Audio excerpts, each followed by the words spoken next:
Couple quick things for you guys to know about. The next slide you're going to get in the deck sometime this afternoon or tomorrow. Derek, just keep going, buddy.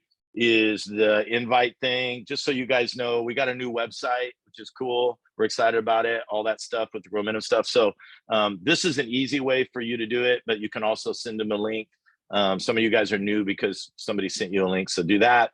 Last thing is these dates that I keep putting up every time, but I want you guys to know it's going to be fantastic. Lance Witt is going to be with us, who does Replenish stuff. He's going to be with us in Vegas. He did a little video last time. We're working on a couple other people. This is just a chance for you to get here, get to Vegas, have some replenishment. There's also a little bit of a rumor, so make a small mental note that there may be like some pastoral wife or spouse gathering that kind of runs correspondent to that. So if that's something that you're like, this is cool. If you're like, oh my gosh, I really don't want my spouse to come, then you need to know that as well, that there's some in the working. So let's keep going, Derek.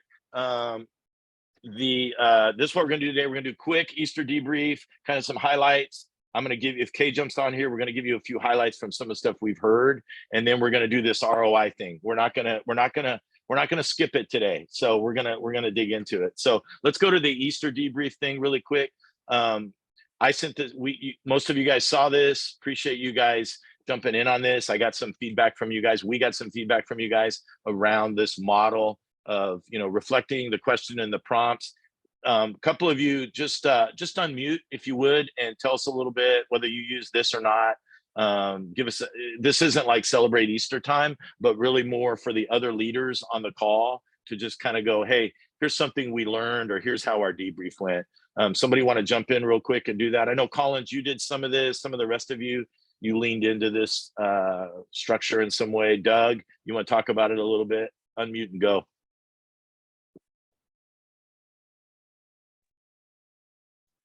Yeah, not all at the same time. Yeah, we use this and we passed it out to our entire staff. So there was probably 15, 20 of us, and we went back through it the week after Easter, and it was just good. It was just good the way that it was phrased, and I think the why behind it is we want to remember those things that we don't want to repeat, and then those things that we do want to do again.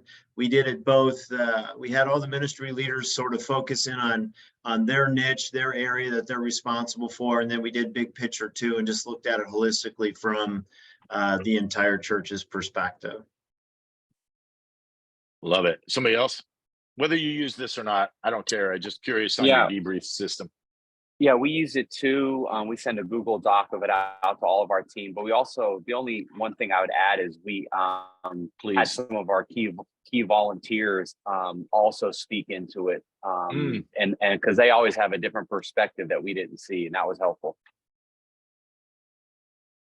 One of the challenges I have with the team at the Crossing and a couple of the teams that I work with that sometimes happens, even when they debrief, is in the moment, we tend to be pretty passionate. Like some of you will remember, like on that Easter weekend, there was a lot of passion. And then sometimes even 2-3 days later, by the time we get to debrief, we downplay the passion that was there. So even as you've kind of moved on from that, I would encourage you to make sure that you've dug deep enough into what was there. I especially like the second question personally around, because I know a lot of you guys in our offline conversations did some real intentionality around some things. And so what was it about that weekend where you intentionally leaned in that actually is like, I don't know why we just do that then. Why is it not something that's just a regular pattern that we're a part of? I really, if you do nothing else, I really, really hope that you ask that question to your team. We had in Vegas, we had Insanity on Saturday night. Some of you saw my my Instagram post. The intention was, and Derek, you can speak. The intention was, and some of you done it. I apologize, I'm going to say this, but what I call it is I call it like dirty Easter, right? It's the Easter bunny, egg hunt, all that stuff that we all do, right? But it feels a little dirty, like come to church because there's a bunny and you can take a picture. So this year we actually did that kind of a deal because we were trying to move people off of our primary Sundays. So one of the learnings, two learnings I have for this call is, one, we did do a Saturday night and we moved way too many people to Saturday night. We were very unprepared. It was chaos. We had to delay our service for 20 minutes because people were lined up, including first-time guest families, to log in. But they were coming because we did an Easter egg glow in the dark thing after the service, and we only did it on Saturday night. And so you had to come to Saturday night to do the Easter egg thing. And so it definitely worked in moving families. We just underestimated how well it would work. I would challenge some of you guys, which is why you get on the call, just to, for all of us to be candid with each other. I think I would question some of the Easter stuff that you're doing that's not driving directly to service. We're about to talk about ROI. And I wonder if some of the ROI from that stuff you're going to start to question, like, and we all do it, right? It's the Saturday morning egg hunt in the park near the church, stuff like that. If it's a community, like we're just doing it because we love our community, I'm all down with that. But I think we probably can be a little bit more intentional if we're really trying to pull people into actually hearing the gospel and experiencing the gospel. So I would encourage you guys to question some of the ROI on some of those things that we believe are going to be a bridge, but maybe if we're honest, are not. Anybody want to speak to that, or say, Lee, you're full of it? We did, Lee, we gave Brian's going to say, Lee, you're full of it. Well, not publicly, just check your text message. Got it. But we talked about doing the citywide egg hunt, and we've done that in the past. The week before Easter, with the idea of people haven't made plans yet, so let's give them a week to think about Easter. I'm still for that. Or I would say I'm not against that. But we did just a gathering before our Saturday night service that was the block party Easter egg hunt. That was a much smaller than a citywide event because our property can't hold it. But we wanted people to come to our Saturday night service. Fed right in. The problem that we had in our own review and debrief is that we're in Portland, and you just have to hope the weather is okay, and the weather was not okay. And so people did not want to hang out at a block party.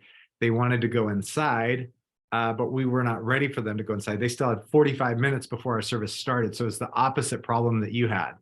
And so that's just one of those, like, what do you do when?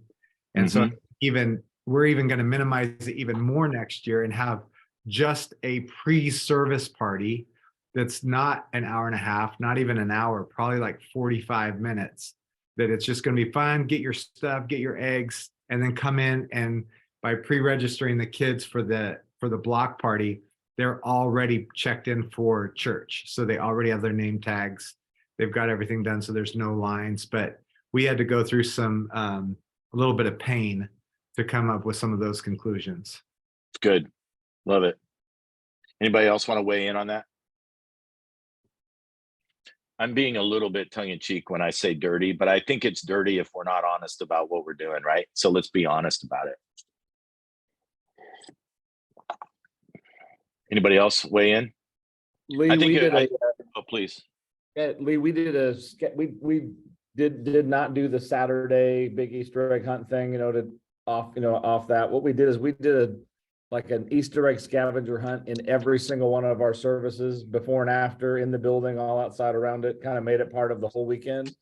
And it was wildly successful, and it drew a ton of people, and they walked them all around our property, and we got a lot of props for it. So I'm really excited about that. We kind of stumbled into that. Our children's guy decided we're not doing the egg hunt. We were like, probably a good idea, because the ROI of the money we spent on it was not bringing people in the building. That's good.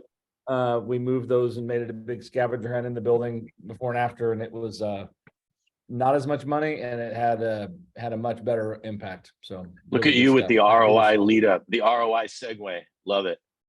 Love it, love it, love it. As far as and I don't want to get lost in this, but as far as attendance, you guys, we polled a lot of our Grow Minimum churches, some of you guys that are here on the call. We like to think about it more like a ratio of what your average weekend attendance was as it was leading up to Easter, right? So that way your pursuit of like what's a significant attendance in person, and I'm only talking about in person, is not based on what you're, you know, are you a big church or small church? It's really a percentage of, were we able to lean in beyond our average weekend attendance? What we typically saw on the lowest end was like a 1.4 ratio. You guys understand what I'm saying there? Like 1.4 times what they were averaging in person prior to Easter. The highest we saw was a 2.7 ratio. So like twice and a half, right? What it seemed to be the healthy-ish was kind of in that 2 range. Like if you felt like, man, we were double our average weekend attendance. Again, I'm not trying to spin you if you weren't. I'm just giving you what we learned, is that was kind of the middle. That was kind of the middle where a lot of people fell. We're kind of feeling that. In most cases, there was very rare that I talked to anybody that didn't feel like, okay, from 2019 or 2020, from 2019 to today, it was like we kind of felt like we started catching a little wind again, you know, 3 or 4 years later. So most people felt, whatever their numbers were, that was the case. Okay. So I don't know if that helps you or makes you want to quit your job today, but that wasn't my intent.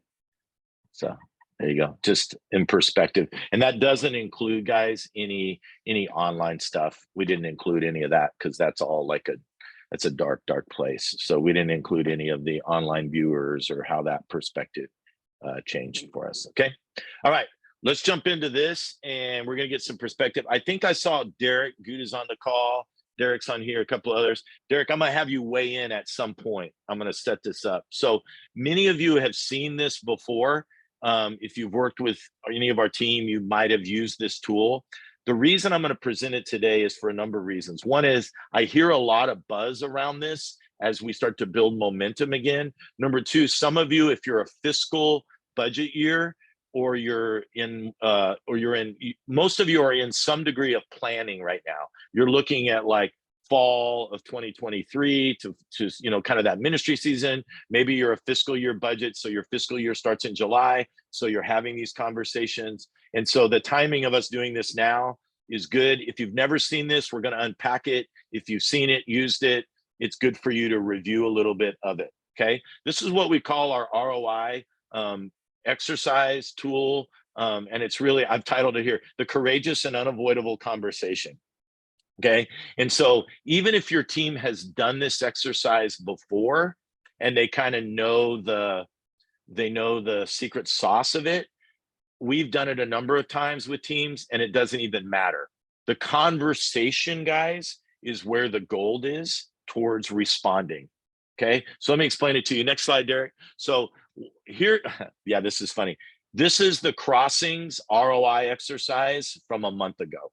Okay, so I only put this up here just for you guys to see, like, boots on the ground, we're doing this thing, right? And we've done it a number of times. It's sloppy as heck, but there it is. Okay, so and you can see that it's pretty well populated. Let me explain kind of how we arrived here. So the way that it works is really you're measuring 2 things. Okay, Derek, go forward a couple times real quick, and then we're going to come back. Keep going. So this is what it's going to look like if you draw a chart or if you just steal this chart from the deck we're going to send you. I'm going to say this, and this isn't a appeal to fly to Portland or anything, but if you feel like Derek just did this, if you feel like this isn't something you can do, that you need to participate, lean into our team, because it's something that someone outside your team can actually do pretty well because they're non-invested. And sometimes someone who's invested is going to have a hard time facilitating it because they're going to skew it a little bit. So you may want to consider somebody outside doing it. But it basically looks like this. We're measuring resource disbursement versus missional impact. So it's low to high on both of those sliding X and Y scales to plot everything that we are doing, not just calendaring necessarily, but everything we are doing and participating in. All right, so Derek, go back a couple to the resource one. So let me break this down. We like to use this. You can use a different measure if you want, but we like to use this for resourcing because you're immediately going to go to funding, and that's part of it, but that's not really the full measure. So we use the team one that you guys have used before. Basically, we're asking the question, how much time are we actually spending planning and executing said thing, said event, said moment, whatever. And this can be both a combination of your staff, but I think it's also a combination of your volunteers, your dream team, your activator. It's how much time is this costing us in real time to make this happen, right? You need to ask that question. Number two, how much energy is required from our team and our church? And this is not, Derek reminded me of this. This is not, it's related to time, but they're not necessarily the same. Does that make sense? Sometimes you can spend less time, but it's more energy, or vice versa, right? It's lots of energy, even if the measurement of time is less. So they're not the same thing, and you need to think about that, okay? Number three is attention, which is our way of saying marketing, branding, communication, letting people know, hey, you need to do this, here, click here, do this, sign up for this, da-da-da. It's all of that stuff that we typically do to make people aware of what we're doing. Here's why that's a resource, because it should be a resource. Maybe some of you are not using it this way, but everything we talk about, something is not getting talked about, I hope, right? So when we choose to talk about something, we're choosing to not talk about something else. And so that's why the attention meter needs to at least be part of it. And then fourthly and finally is just the frank finances. We did a thing on the last ROI with the church that I would not recommend you do, but I'm going to tell you anyway. The CFO literally pulled finances spent versus people who showed up on a couple events. I don't know if I would recommend you doing that. It feels a little bit like, I don't know if I want to go down that path, but it was interesting to see, like, okay, we did this outdoor party and it ended up costing us $14 a head to actually pull that off. That I don't know if I would recommend that, but it was an interesting thing to look at. I don't know if you have to get that detailed, but you all have a sense of like how much money we spent versus how much missional impact it had. Okay. Please unmute at any point, interrupt me, ask questions. Seriously, like, where are we on this? So what I'm talking about right now, and Derek, Brandon, Jeff, what I'm talking about right now is this low to high on resource. Okay. Next slide, Derek. And then really what you're doing is you're measuring that against impact, which we'll talk about in a second. The goal is really to measure the expenditure of resources in relation to impact. Derek Goot gave me these two things. One is, as you start this conversation, you need to acknowledge the sensitivity, okay? Like, honestly, guys, like some of you will be really fired up to do this, like, yeah! And you got people that are emotionally invested in things that are gonna get up on the board. And so there needs to be an awareness and an acknowledgement of that. I think that's extremely wise, especially if there is the, well, I would hope, especially if there's some action that's going to come as a result, right? Don't even bother doing this if you're not prepared to do some degree of action, right? If it's just going to be informative, it's probably not worth causing it. But if you're like, man, we really need to have some hard conversations, you just need to acknowledge that, right? And then the second one I actually love is that I always say to the team, we are not making decisions today. Now, we may violate that if there's something that's just obviously like collaboratively, like we all agree. But I think that takes some of the pressure down where people feel like where my stuff ends up on the chart, maybe a death to that thing. I think you need to let people know, like, this is phase one of deeper conversations. And this is all like tee up before. All right. Bocamp, we did that, and that seemed to help a little, didn't it? Yeah, I was just thinking about it when we did it with our team. First off, there's a lot more sensitivity than I think we would have even realized around it. And different ministries were having their stuff put up on there and judged by other teams. So recognizing that sensitivity ahead of time. And then, yeah, people do want to move towards decision, but it's more of a tool to process. So like in our world, Lee, right, we moved it through our directional team and then pushed it down to every individual team throughout, our church. Yeah. So again, I'm just acknowledging, like, there's leader, you guys on this call are generally like, let's go get it leaders. And that's awesome. just be aware of what you're opening up when you go here. Okay. Just be aware of that. Okay. Go to the next slide, Derek, if you will. I think Kay just jumped on too, so he'll have some input on this. So then here's what the tool looks like. You know, again, I showed this to you a second ago. You can draw this up. We can give you this, but it's basically low to high, and you're going to plot everything. Let's talk a little bit about missional impact, as far as like how do you judge that low to high?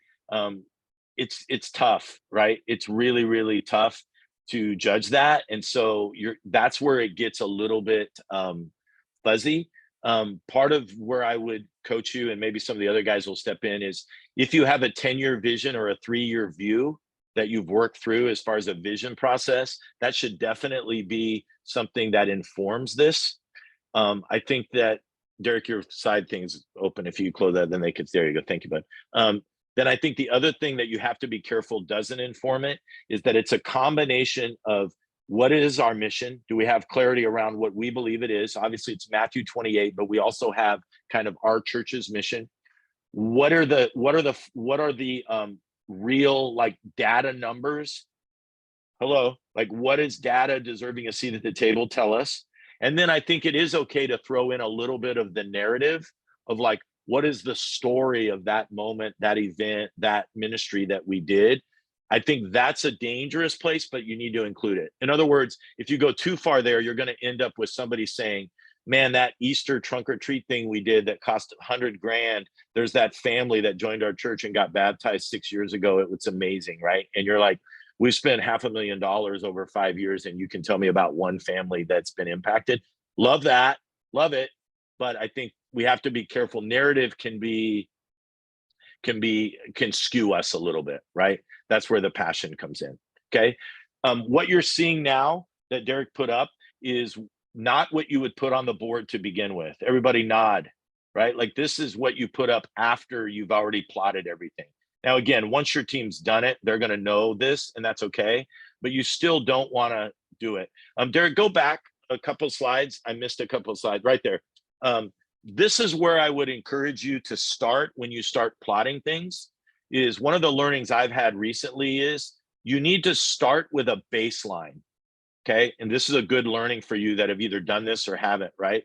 In other words, everything is going to be relative to something else. And so we want to set the highest or the lowest in relation. And then as we add more, it will constantly go back to that. For example, I might encourage you to start with, of everything that we do, and again, you're going to judge the impact too, but what is it that takes the highest amount of resource, right? And plot that first, both its resource and its impact, because then from then on, everything resource-wise is going to be judged on that low to high based on that, right? If you start randomly in the middle, you might end up 5 minutes in going, yeah, I think that's too low or that's too high. So unpack what your highest thing is to start with, and then potentially work off of that.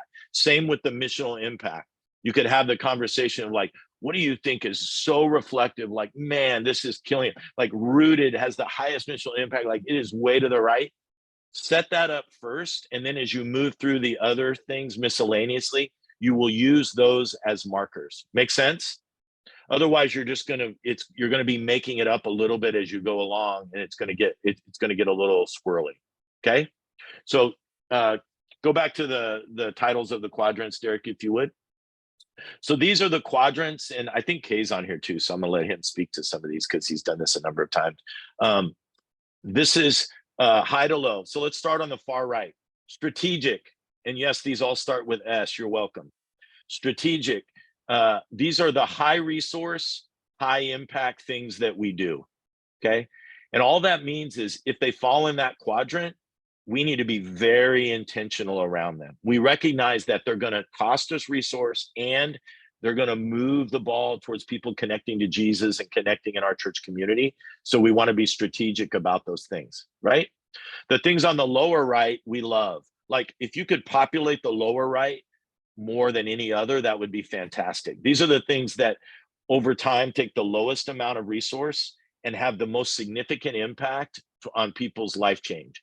Like some of your next step stuff potentially could fit here. Like if you're doing like growth track or you're doing some of your first step things, especially once they go and they're just kind of rolling, sometimes the resource expenditure on those gets lower, but the impact continues to accelerate and be high.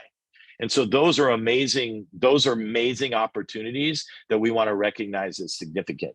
The bottom left is stuff that we call safe, which is lower resource, and it's not even really having the impact that we wish it would have. And so those are kind of safe things. We need to deal with those. And then the top left is silly. This is the stuff that we're highly resourcing, and if we're just candid and honest, the level of impact is not where we want it to be. Okay, and so we view silly. Biblically, you could put foolish if you wanted to be Bible based. You could put foolish up there. We used to put stupid, but some people got offended because we were saying their stuff was stupid. I'm not sure whether saying it's silly or stupid. I'm not sure which one is worse, but that's the quadrant that's in there. Okay, so as you get to this point, and then I'm going to shut up and take some questions around it. Questions so far, actually, let me pause there, and then we're going to move to like, what do you do? Or comments from those of you who've done this and it's scary. Hey, thanks, Lee, for this chart. This is really helpful. I guess one question I had is do you guys have a general rule of thumb on what is a good amount of resources to attach to like someone showing up? So like if it costs $2 a head, that's a great event. If it costs $5 a head, that's not as good. At $10 Right. is dumb, or I don't know. But have you guys worked out a rule of thumb for something like that? Well, honestly, we haven't, because I'd never seen it like that before until recently. I never had anybody drill down and go, this is like, we did a tree lighting for Christmas and here's what it actually worked out at cost per head. The scary part is I don't think we even figured like staffing cost into that. It was literal like real dollars spent. It didn't even include the staffing hours that went into making that happen. It's a little bit of a slippery slope. So I'd be a little careful there, because I wouldn't want you guys like cutting and adding things based on cost per head. I'm not sure, but I think it's an interesting additional thing to think about, right? Yeah. And I would probably think about it like more on the extreme edges would be my coaching to you. Like, I think you'll know if you're like, dang, I'm not sure that event was, especially if it's $15 a head for that and there wasn't the impact we thought, there might be a number that starts to rock your world a little bit. And it would be different for everybody on this call, because it's also budget relative, right? So what's the budget based on? Like Brandon's budget at Compass is, and our budget maybe at a larger church is going to be different than Chris in Ventura, and what a budget hit is for him, right? So you're going to feel a lot more pain if it's a larger percentage of your budget and has a lower impact. Great question, though. Somebody else? Lee, I don't Go ahead, Johnny. I don't know what you. Oh, for sure. Lee, I don't know what you think about this, but I remember when we were in our Stadia cohort, Craig Whitley talking about we can expect to spend $20 per email address that we get in a gathering people phase. Huh. I don't know. He had that deduced to some kind of scientific formula that he figured out. Right. That just stood out to me. But then the other thing I would ask you is like, what all things do you put on this? Like, just anything that costs money? No, I would say anything that you do. Okay. Anything that is, you know, I mean, there, obviously you can start with calendar. Calendar is an easy place to start. Facility usage, things like that.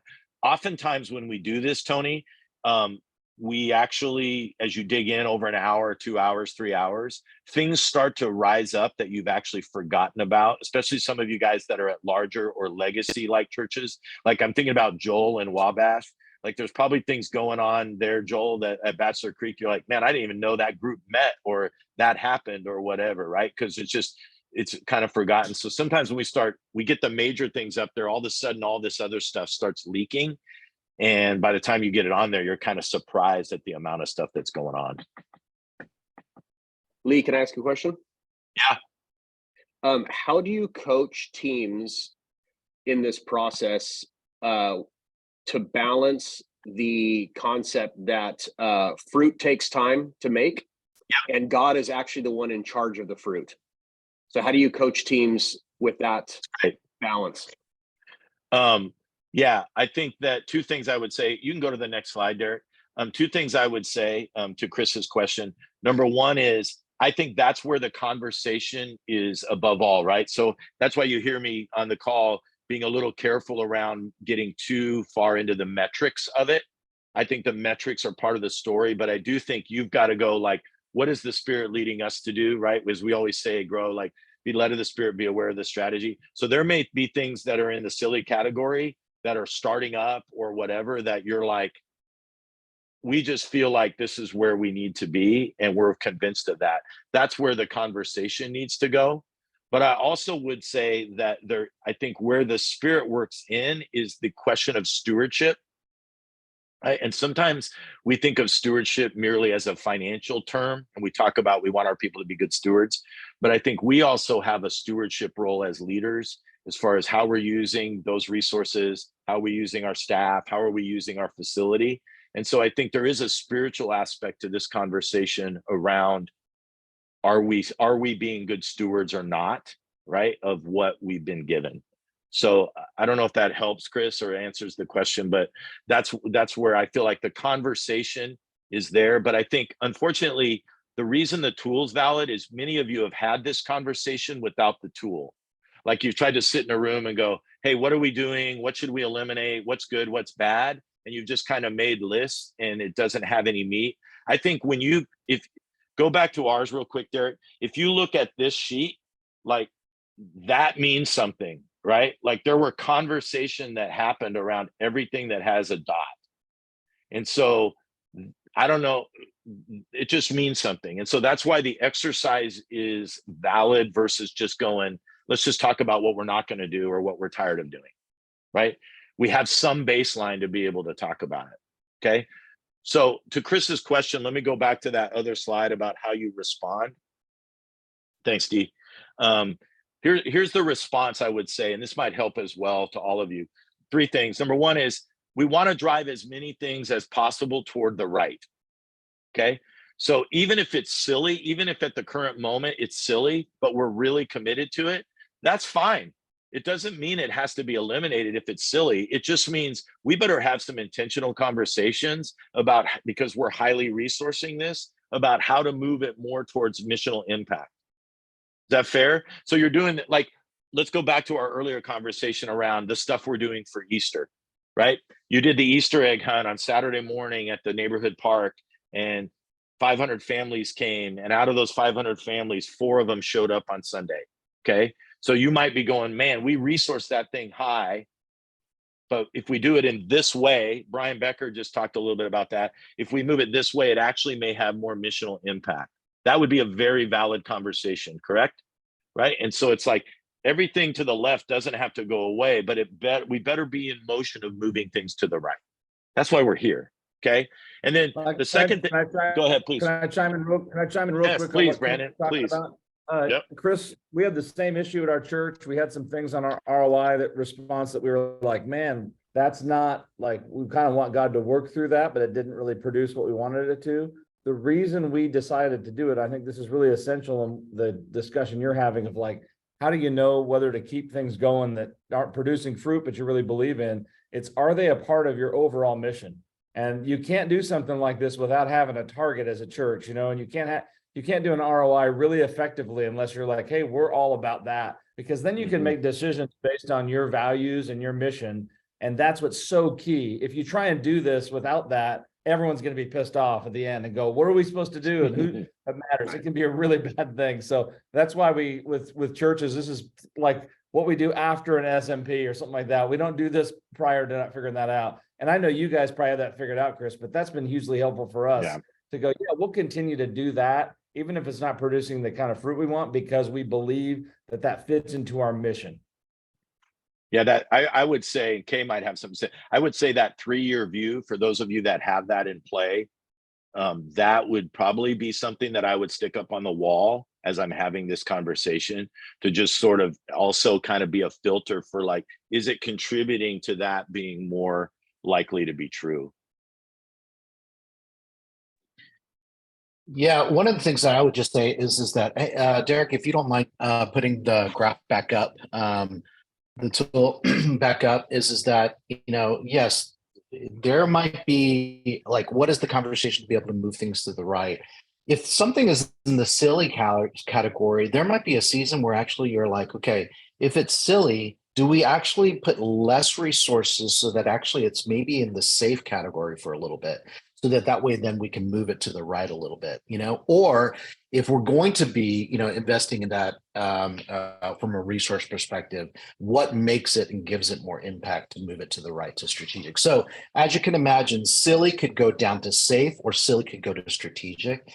Safe, what does it look like to actually, increase its significance? I think the biggest thing that I would want to say around the impact, because it's so subjective, because it's anecdotal, because we can always tell a story around this, is when you have when you design an event, when you design a program, I think it's so important for us to analyze what is the end goal that we want it to produce. What is the end in mind that we want to accomplish? That doing that beforehand then measures impact towards what it was actually the problem that we are trying to solve with that in the first place.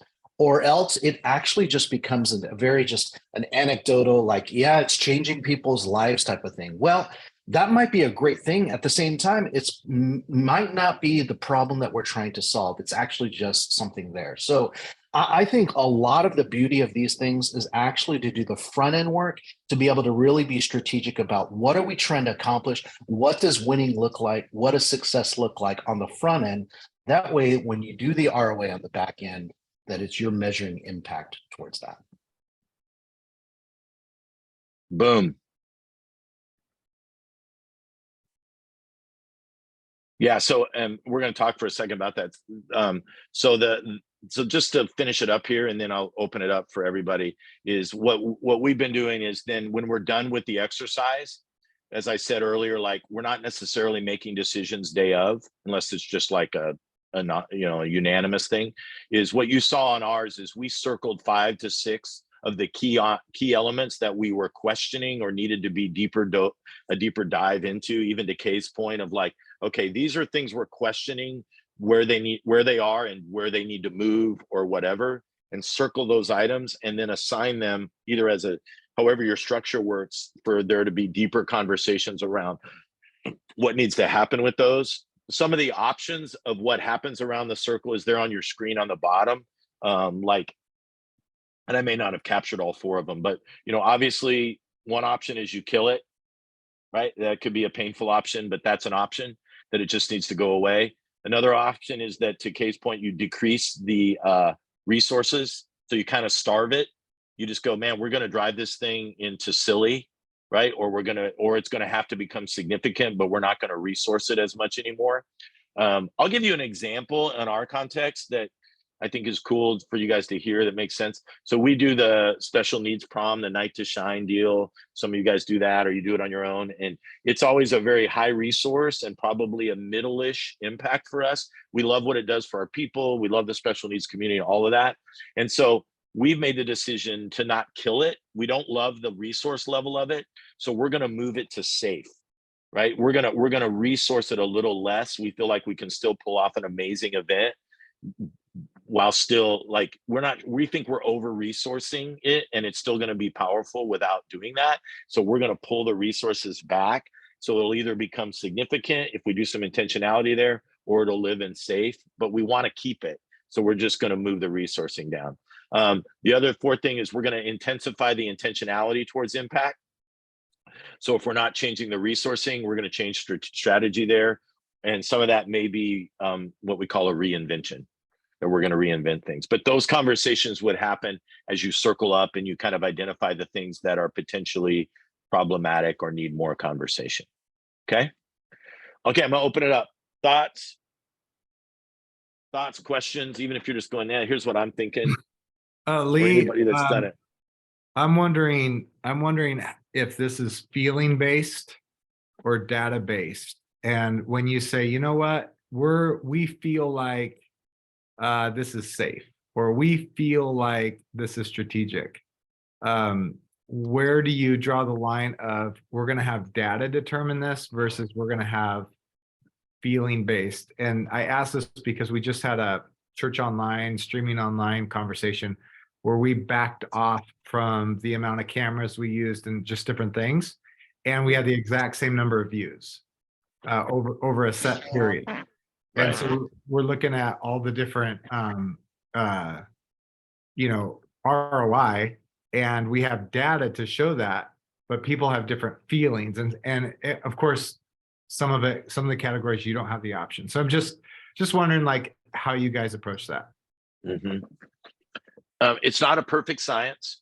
So I think the data, I'll let Kay speak to this, or Brandon, Derek, the data does speak to it, Brian, which is interesting that you're saying our data didn't change, even though our resourcing did, right? Like the impact stayed the same or maybe even increased.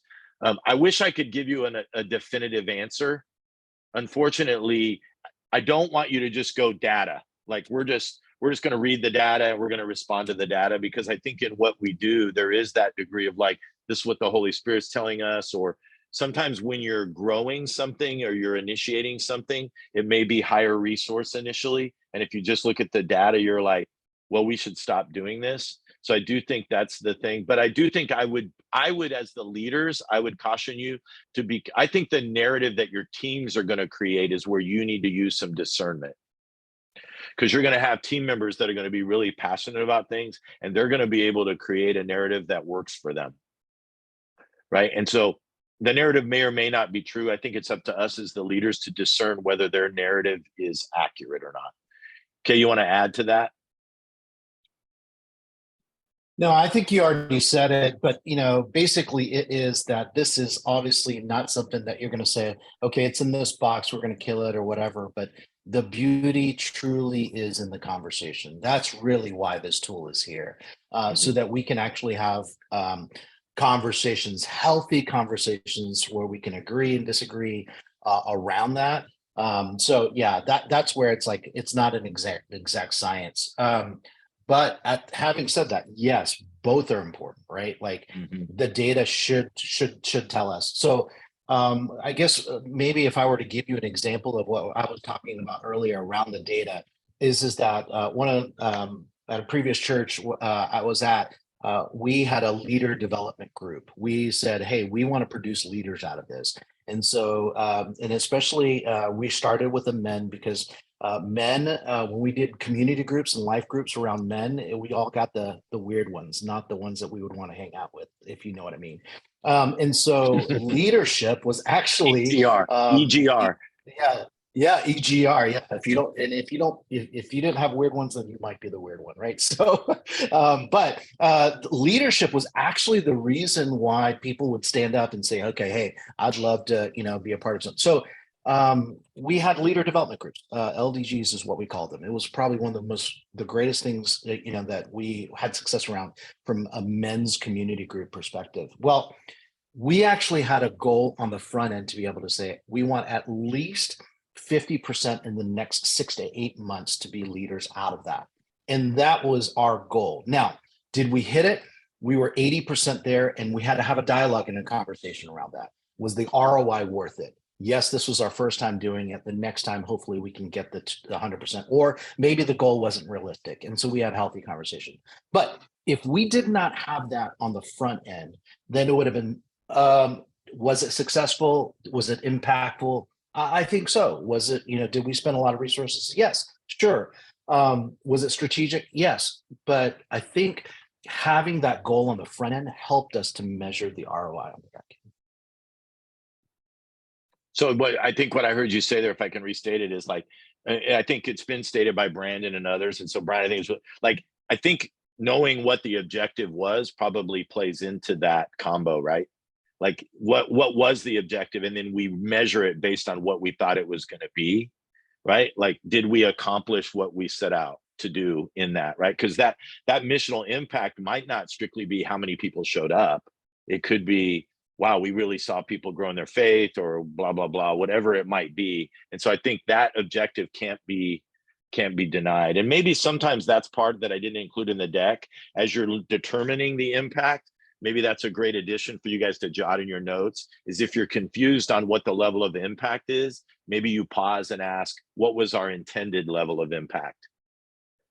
Right? It's almost like setting the high resource first. It's like when we did Rooted, what did we think was going to be a reality? Did we accomplish what we thought we were going to accomplish, right? At the level of impact that we thought it was going to have. Yeah, and maybe for us, we're already in the middle of it. We wouldn't have the opportunity to speak into the front end of it or whatever it might be. Then now let's establish that even today. Okay, so if we don't understand, like, what is Alpha? What are we trying to produce with Alpha? Is it more baptisms? What are we trying to produce with Rooted? Is it more people serving? And then being able to have a goal or an objective around that, and then measure ROI. Any last comments? Cool. One of the things that came up a couple times, and so I'm going to give Rob like 60 seconds before we all go to lunch, is, and this is not a push at all. It's just more of I want you guys to be aware of this. You've heard us talk about S&P a lot on these calls. Some of you guys, it's like something you need to do. Some of you guys aren't ready for it yet. Some of you guys are not the senior leader or the decision maker, so you've got some ground to get across. But Kay and I were just with Rob recently. Kay was actually in Montreal, Canadian, French.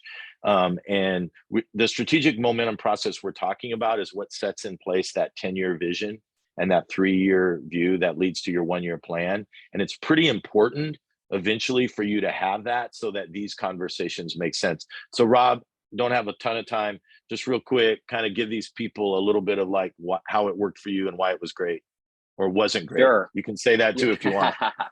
Yeah, just so you guys know, they're not paying me or even giving me a discount for whatever I say. So so real quick, coming out of, so I've been on these calls for a while now. I've known Lee for a long time, but coming out of COVID, just really felt like we needed fresh eyes and a fresh vision since our church has radically changed. And honestly, I didn't want to really do all the work myself. And so we invited Lee and Kay to come in and do a strategic momentum process with us. We've never done this before.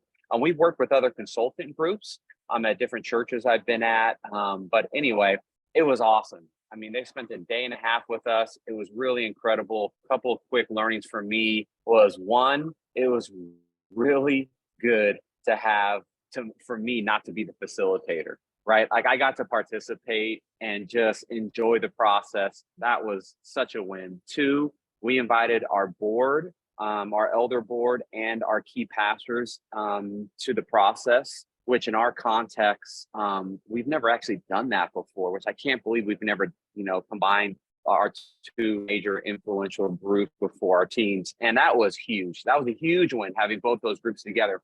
And here's what was great about it too. We have one board member, for example, he's a CEO of a big company, very successful, it was so fun to have Kay and Lee push back on him and not me. So I sat there and just said, this is great. I'm so glad I'm not because him and I, we're great friends, but we, are both very passionate and strong. So leaders. So that was helpful. The other thing I'll tell you guys too, it invigorated our team, right? Like, because we were slowly seeing momentum again. And this just like really got us all excited, which I hope would happen. And it did. And then the last thing I would say, if you're considering it, is it's great for our church and our organization, but it was actually super helpful for us individually. They do some different exercises that are really focused on you individually. And that was really helpful too for all of us. Like, oh, like I never thought that about myself, or that was really a helpful tool that then they'd use with their teams. So I'm a huge fan. I think every church should do an SMP or something like it. And so I'm just grateful for these guys and Growmentum. That's my spiel. Dang, Rob, that was good. I'm sending you a Starbucks card right now. So there you go. No. Again, we've had so many of you, like, you guys are part of the Growmentum network on these think tank calls. There is no obligation to do anything but just be on these calls and be part of our network, show up at Think Tank Live.